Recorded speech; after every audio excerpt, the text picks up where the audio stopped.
Popular Nigerian actress Iniobong Edo-Etim, better known as Iniedo, has explained why she is still single at 41 years. She gave this explanation in an interview posted on social media.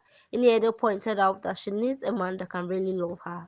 When asked if she had not found love before, the thespian, who began her film career in 2000, pointed out that there's a difference between being loved and being committed with the relationship.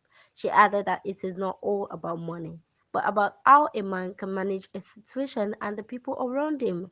Ini Edo said, "I'm single because I just want somebody that can really love me. That's all. I'm not asking for too much." Plateau State Governor Caleb Mutfwang has stated that terrorists has been occupying schools in the Barkin-Ladi local government area of the state for 5 years without being dislodged. Mutfwang, who was a guest on Channels Television Sunrise daily program on Tuesday, also knocked the federal government over what is described as the lack of political will by the federal government to flush out marauding terrorists in the state. "We must stop this carnage," the governor said matter-of-factly, adding that security agents cannot continue with this reactionary strategy but be proactive. A 30-year-old technician, Emmanuel Achogwu, has been arrested by the Lagos State Police Command for allegedly stealing 4 solar panels in the Ikosi area of the state on Monday. The state police spokesperson Benjamin Hundeyin, who made the news of the arrest known on his verified X handle on Monday, said the stolen 4 panels were meant to power streetlights in the area. Hundeyin added that the suspect was one of the technicians contracted to install the panels in the area before he returned to vandalize them. He wrote, "Recently, #FollowLash installed some solar-powered streetlights in some parts of the state. A few weeks later, the solar panels were stolen. The police were informed and got to work." A few days ago, 30-year-old Emmanuel Achogwu was arrested by officers from Alausa Division on Ikosi Road with 4 solar panels moments after he removed them. Investigation reveals that the suspect was one of the technicians contracted to install the solar-powered streetlights. The investigation is ongoing. The Home Finance Department of the Ministry of Finance, Budget and National Planning has received the sum of $5.6 million from the World Bank to procure 21 items, which included office stationeries, furniture, solar inverter, office equipment, and vehicles. The approval were made under the State Fiscal Transparency, Accountability and Sustainability Project, which was initiated in 2018. The SFTAS project was designed to strengthen transparency and accountability at the subnational level and ended in 2022. However, the implementation of the project is still ongoing, according to a document obtained from the bank.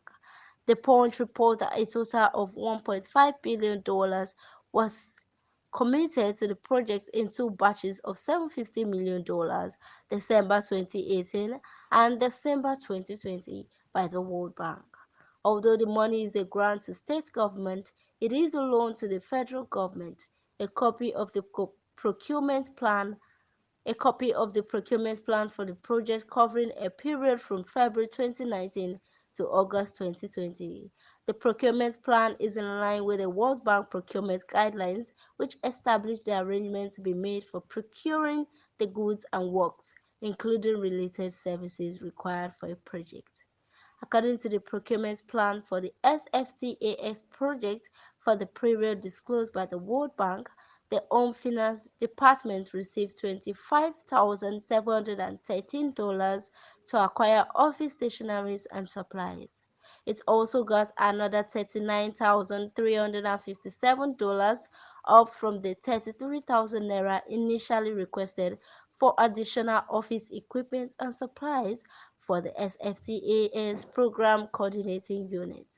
For the furniture items, the department got $64,119 for furnishing and equipping SFTAS Public Service Institute space, $14,842 for additional office furniture and partitioning of the STFAS office, as well as $19,368 up from $17,250 for additional office equipment and furniture for the Department Management Office. The department also received $24,038 for the procurement of video conferencing equipment for the SFTAS PCU and MiFi modem for the DMO. However, the biggest approval was for the provision of spatial data to states, which was implemented at the cost of $4.78 million.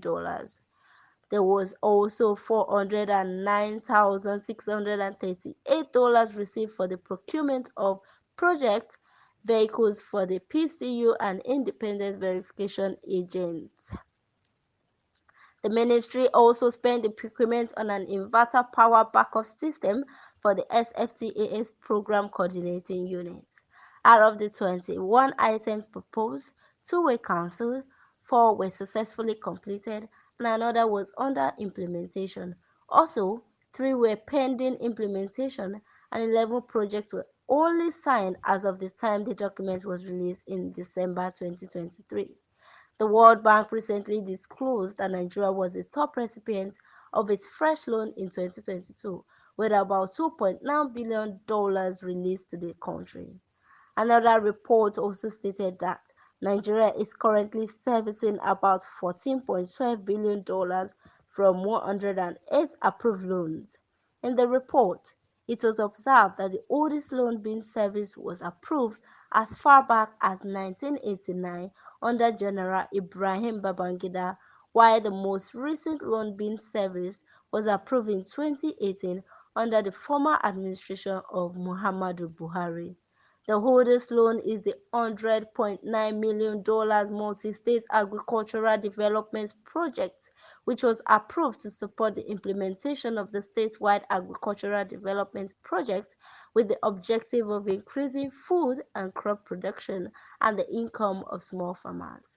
SFTAS communication specialist Ibrahim Mohammed, in an earlier interview with The Punch, said it was a regular procedure to purchase items needed for a project. He noted that the items were acquired at the start of the project and were used to ensure the successful implementation of the project. He said, when a program starts, there is procurement of the basic items needed for the jobs. So procurement was made in terms of providing furniture for the office, ICT infrastructure, and the rest.